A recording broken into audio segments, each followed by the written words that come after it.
Pertanyaannya tentang imam membaca ayat pendek dan ayat panjang. Ya. Apakah pahalanya ada bedanya? Naam, ada bedanya. Imam membaca ayat panjang rakaat pertama dan ayat pendek atau panjang-panjang boleh-boleh saja. Tetapi dia harus tahu keadaan makmum. Nabi SAW bersabda, "Idza shalla ahadukum al-imam falyukhaffif la'innu wara fiha dhaif." Dhu'afa, ya.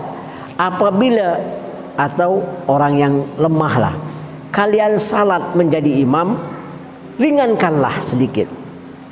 Ringankanlah karena di belakang itu ada orang yang lemah, mungkin orang yang tak kuat berdiri. Fa idza shalla ahadukum lahalukum falisalli ma yasha. Afdal salatul qiyam. Kalau engkau salat sendiri, ya sudah, engkau boleh memanjangi dengan sesuka-suka engkau.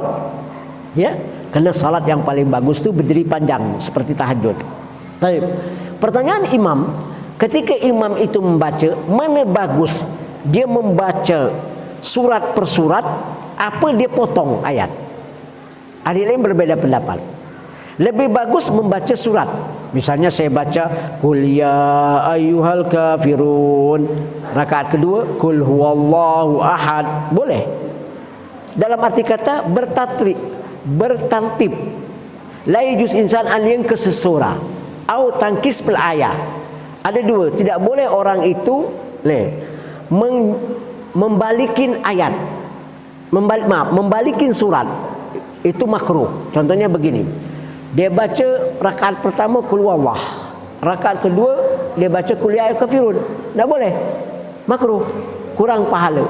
Harusnya dia baca dari atas baru ke bawah. Atau misalnya dia baca begini, lillahi ma fis samawati wa ma fil ard wa in tubdu ma fi anfusikum aw takhfu yuhasibukumullah.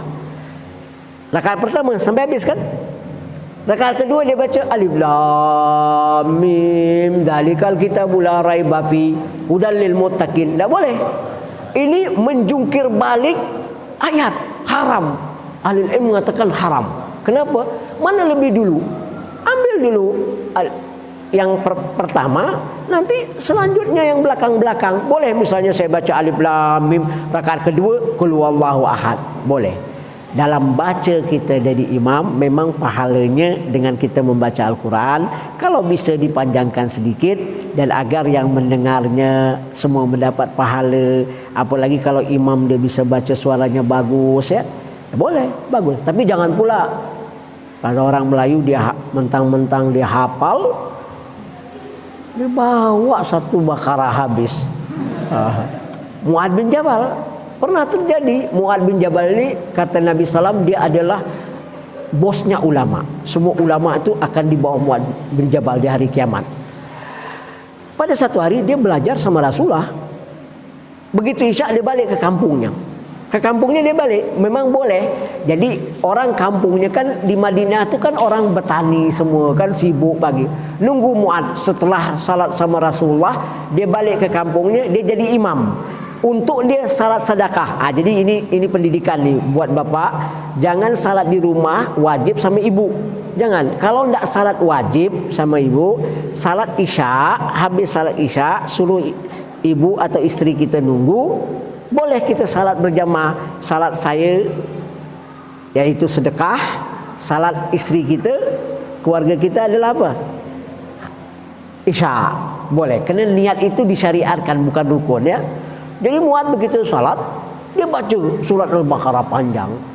Ngamuk satu orang, marah, keluar orang itu. Keluar, balik pergi dia ke Rasulullah, dia ngeluh. Setelah assalamualaikum, assalamualaikum. Ada satu orang bilang, ya Mu'adz, gara-gara engkau baca panjang ada kharaja rajul min makana. Ada orang keluar, dia bilang. Hah? Munafik, kata Mu'adz. Dia munafik. Akhirnya dia pergi ke Rasulullah, dia ngeluh. Kata Rasulullah, ya Mu'adz, fataita, engkau bikin fitnah. Di mana? Kenapa engkau enggak baca sabihis hal ataka hadisul ghasyiyah wasyamsi wadduhaha wadduha? Baca itu. Karena engkau salat kan memimpin orang. Kalau engkau salat sendiri, engkau salat sendiri, sesuka engkau, nak panjang pun tak apa-apa. Idza shallaitu jamaah fakhaffaf, ringankan dia. Terus Rasulullah menanyakan kepada orang Arabi ini, dia bilang, ya fulan, kalau engkau salat, idza shallaitu ma taqra, apa yang kau baca? Kata orang ini, saya baca Fatihah, saya baca kuliah qul huwallah. Itu yang saya baca. Kata Rasulullah, saya juga baca seperti kamu. Dan Rasulullah menyenangkan orang itu. Tidak dibilang, oi jangan baca yang panjang, tak. Kata Rasulullah, kami juga salat seperti kamu. Senang orang itu kan. Berarti dia merasa dia benar gitu. Tapi Rasulullah menyenangkan. Berarti gitulah kalau kita salat sendiri, ya panjangkan boleh, kalau berjamaah usahakan dengan meringankan, ya.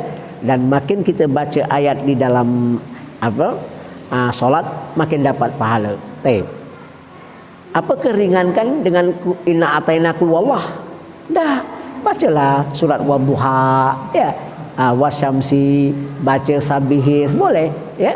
Baca inna anzalna, ya. Baca gitu supaya kita mendapat pahala. Makin lama kita berdiri, makin lama kita berdiri, makin dapat kita pahala. Wallahu a'lam bishawab.